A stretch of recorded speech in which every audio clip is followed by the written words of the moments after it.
Hi, this is Erika of Grapefruit Gardenia Designs and the Knit Kind podcast. You can find me on Ravelry as KnittyElf40 with details of all my knitting projects, and on Instagram as Grapefruit Gardenia, and on Facebook as Grapefruit and Gardenia. And I've just joined Blue Sky, so I don't know exactly how the handles there work yet, but if you look at my Instagram account, it will show you a picture with my username for people who are migrating over there as well. So thanks for tuning in. If you don't know me, I am an independent knitting pattern designer in Greater Boston, Massachusetts, USA. And I'm here to talk about all things fiber, knitting, natural wool quite a bit, or natural fibers, small farms, and all the things that make me happy as a knitter and a maker. So thanks for tuning in. I hope if you like this video, you will consider liking and subscribing so that more people can find us. So I'm popping in today because I have so many things I want to talk about in 2025 that many are carried over from 2024, and I had to start somewhere. So I thought I would just start with a catch up after releasing a bunch of patterns the last couple of weeks, one of which you can see over my shoulder here, the Petals and Lace sweater. And I did a whole podcast on that. So if you want to see that one, check out episode 32. And so what have I been up to? Well, thanks to Meadow-Fed Lamb, that sample was actually on view at the Farm Fiber Days at the Wayland Winter Farmers Market this past weekend. And that is a wonderful, I'd say small, but it's not really that small, fiber festival to go to. And this past weekend, it was over the long weekend, Martin Luther King weekend. So it was, I think, probably a little bit smaller than usual, but still just a lovely way to get out for us before a snowstorm hit. And so I thought I would start by just showing you my purchases there. So I'm going to insert pictures actually over my shoulder, over here in my spinning area. You can see quite a bit of the fiber that I purchased. And I got three things. I will show you the tags. Some Shetland from Wild Air Farm. That's that beautiful, I think you can see it in the video. Excuse me. But the orangey yellow, it's like sunset. I'm going to insert some pictures because I just spun some this morning. And it was really nice to spin, nice and consistent. It was a fresh bat.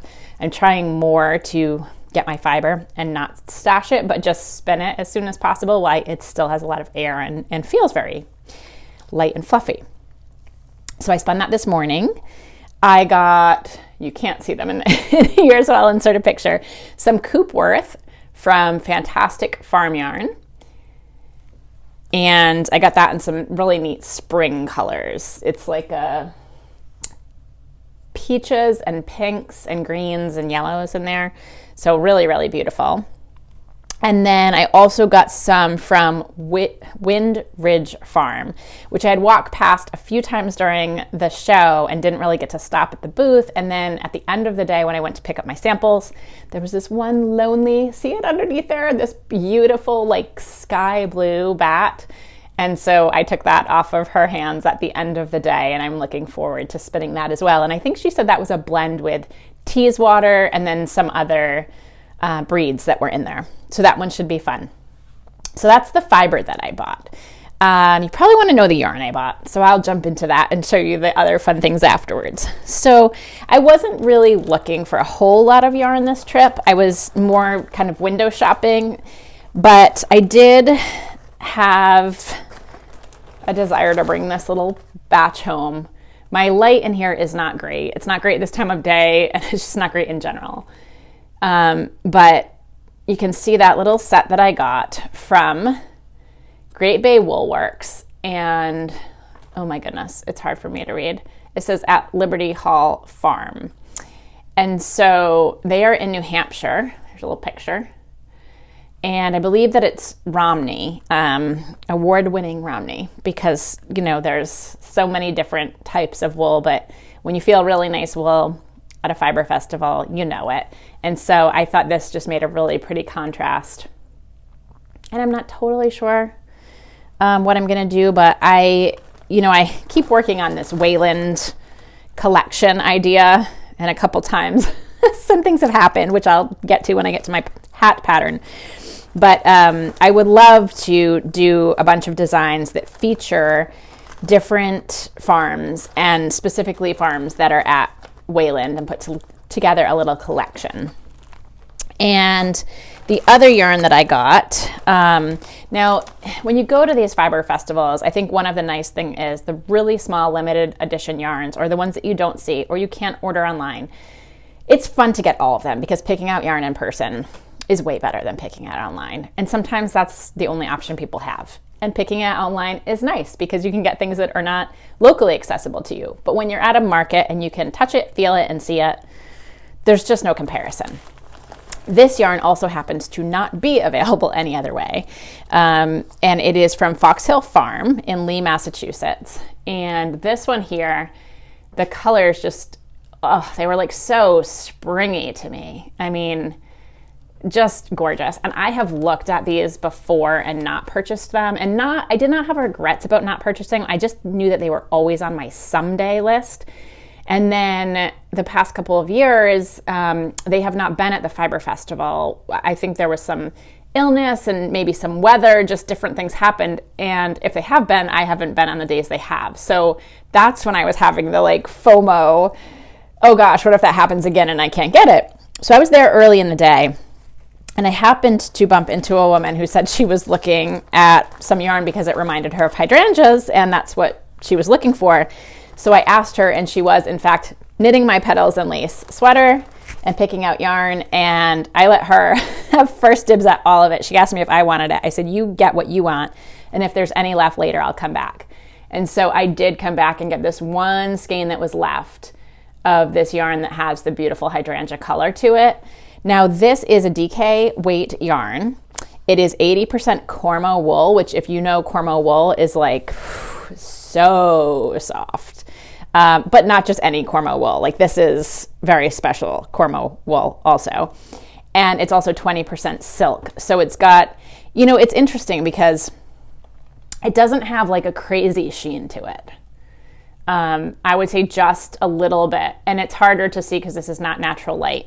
But it is soft as soft can be. It will have a little extra drape to it because of that silk and a little bit of extra sheen to it. And I mean, this is like cuddle with it soft. And so I got the two variegated skeins. This was the only one of this color left to choose from. And there were a couple of this one, and I picked the one I liked best with the kind of the pop of like spring green and lilac in there. So those are the two variegated ones I got. And when I got there was only one left of the natural cream that's in the 80/20 Cormo silk. They did say they expect to have more when they're there in March. And so that gives me not a lot of time because time is going by fast, but it gives me a little bit of time to maybe swatch it up and play with it and see if I want to do a shawl or cowl or some kind of poncho-y type capelet or something, and figure out maybe a little bit more about the yardage that I would also get. I have spun their fiber before, and it's ridiculously beautiful. It is like spinning a cloud, which is what I told them. It's not news to them. They've been doing this forever, but I was new to spinning a couple years ago and new to knitting what feels like not that much longer before that. But, I didn't jump in with the most expensive farm yarn at the very beginning. So that was like something that I always wanted to have, and then having that, not being able to get it the past couple of years, at least at the Wayland show, that was something that I wanted to have this year. So those were my yarn purchases. Those were my fiber purchases. And then I did get a couple other things. Sorry, I have to reach behind me. I got a wool bracelet. It has a snap closure on it. It's light as a feather. It's got beading on it, and I think it's fun. It went really well with the sweater that I had on that day. I also, as you might know, if you've watched some of these, I used to make jewelry, and when I first got into knitting and then pattern design, I thought it would be really fun to start doing wool jewelry, or actually specifically knitted jewelry. And Laura Nelkin does some really cool things, and I thought, she's kind of got that. I don't know that I'm going to go and do the little kits and that kind of thing now. She does an amazing job, and they're wonderful. So if you're interested in knitted jewelry kits, go check out what Laura Nelkin does. This is more like felted wool and then with beading stitched into it, and just really artistic, kind of bohemian chic. I like that look a lot. It's also, I said it's light as a feather, and it actually kept my cuff and therefore my body really quite warm. So that was kind of an interesting sidebar. And I also bought, if you watched my episode about, no, not Rhinebeck, Vermont sheep and wool, from Eleanor Stanwood, I bought some felted earrings made out of wool. So who knows? Maybe I will eventually make some jewelry for myself and friends, or I don't know. But in the meantime, I really am appreciating other artisans, and it's a fun purchase to make at a fiber festival when maybe your stash is already full. You can still find fun things to buy. There were actually quite a few vendors with different types of jewelry now. Some of them are entirely out of wool or fibers. Some of them had silver. I think it was Subito Farms had some that, and I took a picture, so I'll insert that here. I asked them if I could. I said it was to share with others, not to certainly try to recreate it myself. But if you're interested in like gifts for knitting friends or fiber friends, or just for yourself, they had some really pretty jewelry that had silver and then it had fiber in it. And so that was really cool too. And I also bought some useful things. So Meadow-fed Lamb, I mentioned, and I have talked about their wool before, their yarn before. They make these wool sponges, and I've already taken my small one out. So it comes in a package with a larger one, a smaller one. It has a postcard of their flock. It tells you about their silvopasture process. And then it's just really, I love the artwork on here. And then it comes with an insert that tells you about the sponge, you know, how to use it, what to expect from it, how often to replace it, which by the way is 3 to 6 months recommended, even though it will last longer than that. And so all of those great things about wool. Antimicrobial, that's what I'm trying to think of. And I don't think it, oh yes, it does say on here. Antimicrobial, antifungal, and at the end of its life, fully compostable. So I mean, you can toss that out in your compost pile. And it is a great way to have sustainable use things around your house for everyday use. So I'm trying to do more like that. And so I was happy to buy those. And then a couple of coasters. Oops, I'm dropping them. They're like cloud coasters. They're so cute. Also from Rachel, from some of their wool that, you know, is not made into their beautiful yarn, but you don't want to waste it. And so I've mentioned before that I am a member of my local fiber shed, and we did an event at Boston Fiber Company on January 10th. And that was more about like sustainable crafting and sort of why, at least me personally as a designer and as a knitter, have gravitated toward using more natural wools, made, you know, intentional choices, but also what else we can do with wool. So when we're looking at how do you make a farm profitable, you know, you have to be able to, you have to be either profitable or at least break even, get some government grants, but what else can you do? But, you know, you need more and more ways to generate income. So things like pellets for your garden, things like now they are looking into wool for building materials and insulation. This is probably like a everything old is new again idea, but I know at least our local fiber shed has been doing things like meeting with MIT students and meeting with architects and trying to do things that, you know, we are obviously, we all know, I think we're in a climate crisis. We are in a situation where clothing and textile waste is like one of our biggest problems. And so what do we do? Well, we can turn to wool again. We can do that. And so I would encourage you to look at it. In fact, I don't think I was going to say it on this podcast, but the cardigan I'm wearing, I actually thrifted this past week. I was doing a donation of some things. My son wanted some books, so I took him to a secondhand shop to see if they had the books. Needless to say, I think he bought like 22 books. So I don't think my pocketbook ended up any better off. We just had way more books come home with us. So, you know, books though, right? I'm proud of him for picking those out. And so he got books, I got a cardigan. We got rid of some stuff that we didn't need to recycle or upcycle or pass that along, and we had fun. It was a great way to spend a couple hours. But, you know, I would just remind you that textile waste is such an issue that you have to be careful if you have a yarn stash or you care about wool in your house, you have to be very careful of what you bring home from thrifting or secondhand. Always, whatever you're going to bring home, inspect it, look for damage. My general advice is when in doubt, don't.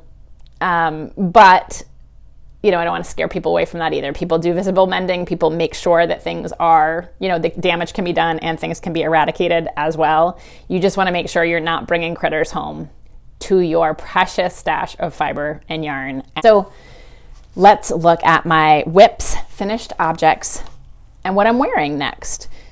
Okay, so what I'm wearing, so I don't forget, is my Aquina cowl. This is the original prototype, so one little bit of it changed before the final, but I like to wear this one. This actually shows you the size of it at its original pattern gauge, and it is knit in a bulky yarn. This is a Malabrigo Mecca yarn, which is really probably a little bit more on the Aran chunky bulky. It's not like a super bulky by a long shot. And the original gauge of it made it kind of this classic cowl size.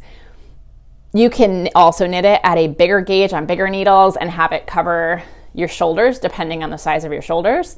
But you can see that in people's different projects and project notes and what needle size they used. So Aquina cowl, my design, Erika Field's Ravelry store. Okay, so that's my Aquina cowl. And then what am I doing for works in progress or WIPs and finished objects? But I've also been working on another pattern, and I've been working on this one for a long time. It's had a few different iterations. So let's start with the end. Okay, this is going to be the final sample design. And I am sticking to, unless I have something happen between now and when I release it, it will be the Woolly Weekend hat. And I chose the name Woolly Weekend hat for a couple of reasons. One is that I'm going to release it around the New England Farm and Fiber Festival, probably a little bit before, which is only basically a week away at this point. And the wool or the yarn that I've chosen to publish it in is Weekend Wool by Green Mountain Spinnery. So I thought Woolly Weekend, when you're going to one of those fiber festivals, and the fact that it's Weekend Wool that it'll be published in, it was cute. It made sense. So Weekend Wool is a woolen spun worsted to Aran weight yarn that comes in a beautiful color palette and is very reasonably priced for what it is. And again, that's from Green Mountain Spinnery. And this is done in 4 different sizes. So you can do hats for the whole family in different color palettes, which I thought was kind of fun. So you can see this one. My son modeled this one for me. This is with that beautiful, I think it's like deep lake blue. And then I've got red and brown in the diamonds here and cream in the background and a little bit of green underneath. And then I have this on a male styrofoam head, but this is the one I wore in the pictures. And it's, brown and sort of that mustardy golden with green and blue. Now, I really like in the diamonds to not have a ton of contrast. I think that looks kind of neat. This one obviously has a little bit more contrast, but not tons. So I like how that looks. So here are my 2 in Green Mountain Spinnery. So this one I told you took a few iterations. So let's look at the iteration before that one. This one is in Jaggerspun yarn. And Jaggerspun closed, unfortunately. It was a mill and a yarn producer in Maine.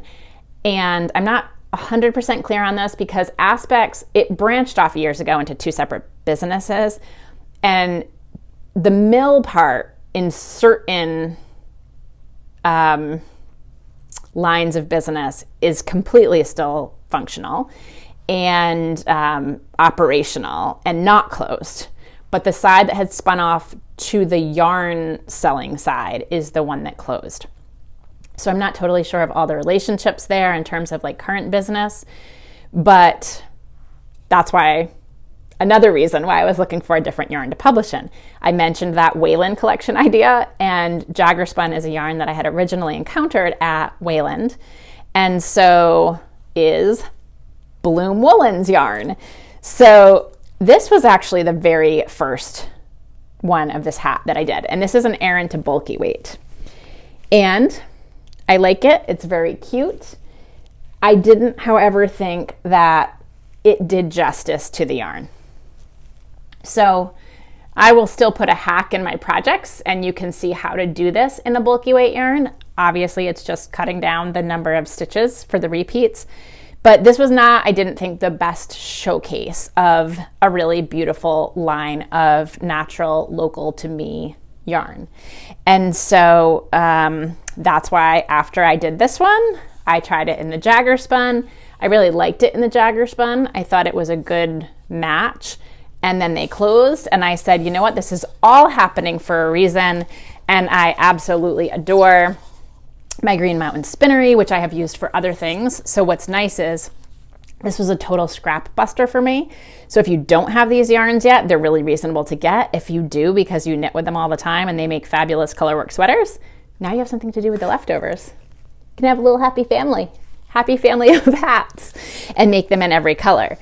And as I was going, I also worked something out with the pattern and where I had the chart where I placed the jog. So just to give you an idea, this is like a little bit of insight into designers' heads, and I don't know why I didn't think of it earlier. Let me see, there you go. Okay, so in this sample, you kind of see right here, that's where the jog was. And it's noticeable. It's not horrible. I would turn it to the back of my hat and, you know, most people would never notice, but we knitters can see it. And I think because this one had been done, again, low contrast in this area, it was noticeable, and I didn't care for it, but it wasn't necessarily gonna be break the pattern for me, but I didn't publish it at first because I didn't love that. And then in the testers versions, depending on the color palette they used, some of it was more noticeable than others. And I thought, I just can't. I can't do it. But then I thought, well, maybe if I just change where the jog is, it will look better. I almost can't even see where it is on this one. I'm going to have to actually I'm going to have to find it for you. Okay, here it is. Look, this is what happens when you move the jog. Now, there are all kinds of tricks you can do to minimize the jog, but depending on the color work, like in my Fells cap, I will tell you how to do those tricks, how it best works for that hat. For this particular chart, those same tricks weren't working quite as well. And so here, see, that is where the jog is now. And you can barely tell, right? Like here, this is where the jog is not. And see how right there it comes together? This is where the jog is. It's just a little blip, and nobody's gonna notice that except a knitter. You can still play around with it and probably make it even more seamless looking. But now I am excited to release it for you and give you just another great scrap buster, which I think a lot of people are looking for scrap busters these days. The other thing about it is that it is a wonderful way to practice your 3-color stranded knitting. So this section here, it's a minimal number of rows. But for those of you who either don't do 3-color stranded knitting, or you do and you want to improve the way your tension works, I've got a couple tips in there. One of them is just using one needle size bigger, even for this. So you'd use a smaller needle, 1 or 2 sizes for the brim, the ribbing, and then you'd use a larger needle for your color work, and then 1 size larger even for your 3-stranded color work. So I thought it was a nice way. And for people out there who want to teach, I mean, reach out to me if you ever want to teach using this pattern. But I thought this was a really great way for people to practice their 3-color stranded knitting. So let's see, those are my finished objects.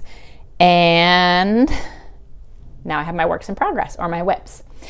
One, I doubted myself, but I'm pretty excited. It was sort of one of those intentional things. I wanted to set it as an intention, but I was not sure I was going to do it. Well, I finished my single sock that I started at the beginning of November, and I actually cast on the second one. So now I am that person that I strive to be with a sock in my bag so that I am never stuck anywhere without knitting. And at the end, I get a pair of socks because there's not a lot of people. It's kind of like my son and stuffed animals. He's pretty much the only person I'd knit stuffed animals for, except if you saw last Christmas, I knit the Scandi Bear for my nieces and nephews because Scandi Bear is much easier than the little tiny ones that most of us fall in love with how they look, but then half of us love to knit and half of us don't. I'm in the half that doesn't. Socks, similarly. I love them in theory, but they're an awful lot of work. And somebody's got to be really knit worthy to get socks. So for all you people who knit socks for gifts, bless you. I so far have only knitted socks for myself, unless you count baby booties, which I don't. But I love to wear them myself. So those will be for me. And I want to always have a set of them in my bag because it's just great, or in my car, right? So you never get stuck anywhere without knitting. God forbid. Probably people who know me and did not know me as a knitter are like, what has happened to you, crazy lady? But I know all you knitters can relate, right? So my other, actually, in a way, this does have a finished object to it because I forgot that hanging right here, I have some hand spun.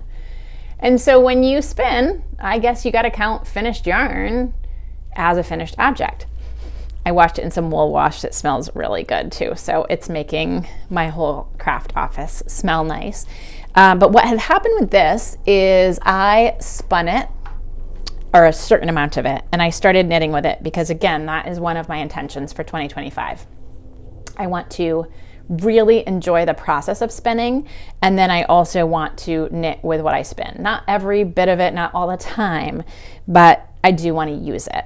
So I had spun the first, maybe the first half of this, and I had started this cowl pattern by Susan Ashcroft. It's called Precious Little Yarn, or Ply, P-L-Y. And I've had it in my pattern library in Ravelry. And I had this very artistic yarn that I had spun because I hadn't spun all summer. I came home and under not great conditions. You can see I'm back in my office and I'm so happy.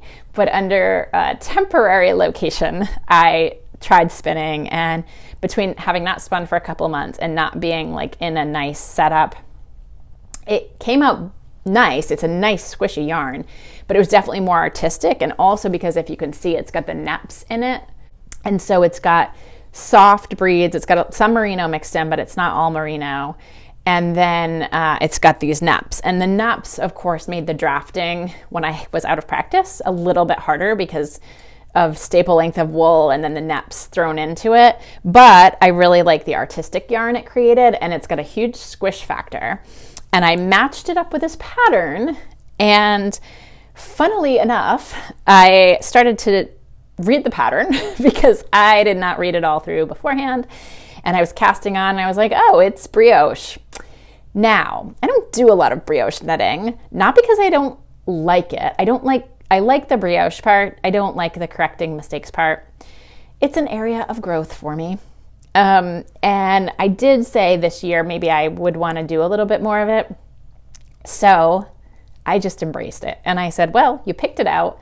It happens to be brioche. You've already matched it up. Just go for it. And so it is, making a nice squishy fabric. And I like that it's got that artistic look to it.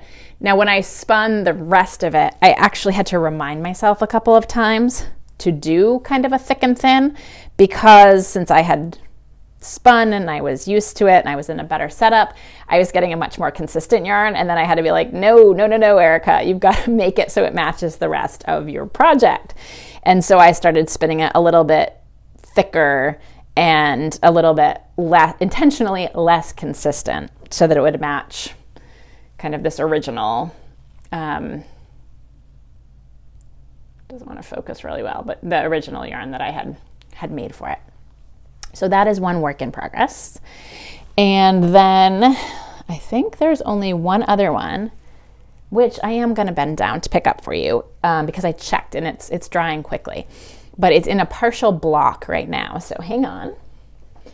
Okay, it is going to be a sea glass cardigan by Wool and Pine. And so I can kind of drape it. I'm actually really super curious to do this. Yes, it has grown as I thought that it would, which is very exciting. Because a couple of things. Maybe we should talk swatching while I have this on, but this is getting to be a long video, so maybe we'll talk swatching in another one. But I love a partial block. Let's just leave it at that.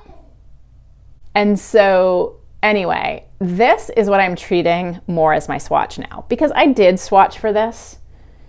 And I'll talk to you more when I talk more about the sweater as we go.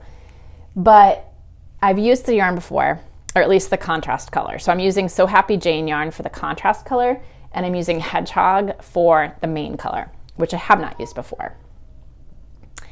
And one by one color work, I am knitting on the recommended US 8. I swatched enough to know I liked the fabric. I swatched enough to know I was in the ballpark of what the gauge would be, but I also knew it was going to take me a significant amount before I really knew what my gauge would be. So I was living a little loud and fast on this one, but with the understanding of I knew what I was getting myself into. I knew I was cutting my yarn every single row and there was really no going back. And that I would be in a range where I knew where I would need to modify and what I could do to kind of mitigate any damage done. I guess we'll say that. So I'm knitting the size, I believe it's the size 3. It's almost always like size 3, 40-ish inch bust of garment finished. But it has a smaller upper arm than I would need, even if I was perfectly on gauge. So I waited until I got to where the pattern would have me do the sleeve divide. I put it on barber cords. I soaked it this morning, and I've laid it out because it is a superwash yarn. It's going to grow differently than a non-superwash. And part of the reason I matched it up is I wanted to use stash. I want more cardigans, hence why I bought this cardigan. And I wanted to have good uses for my superwash wool. And a fabric that's very dense, like this 1x1 color work, is good for a superwash yarn because it's going to hold its structure more while that superwash wants to grow. So they're kind of different elements that are working both, with and against each other in a good way. Excuse me. So anyway, I'm using up a lot of So Happy Jane scraps, some advent calendar from the Floriography year, but I'm using that and then using it with that beautiful teal hedgehog that I had a sweater quantities worth of in stash from a trip to Webb's a few years ago. So it's going to be fun. And I will let you know more about that project and the details of that as we go. But those are my works in progress and my finished objects and what I bought at Wayland. And I think that makes for a full episode. So it was great catching up with you. Thanks for watching. Remember, knit kindly, live kindly, and I'll be back with more soon in 2025. Take care.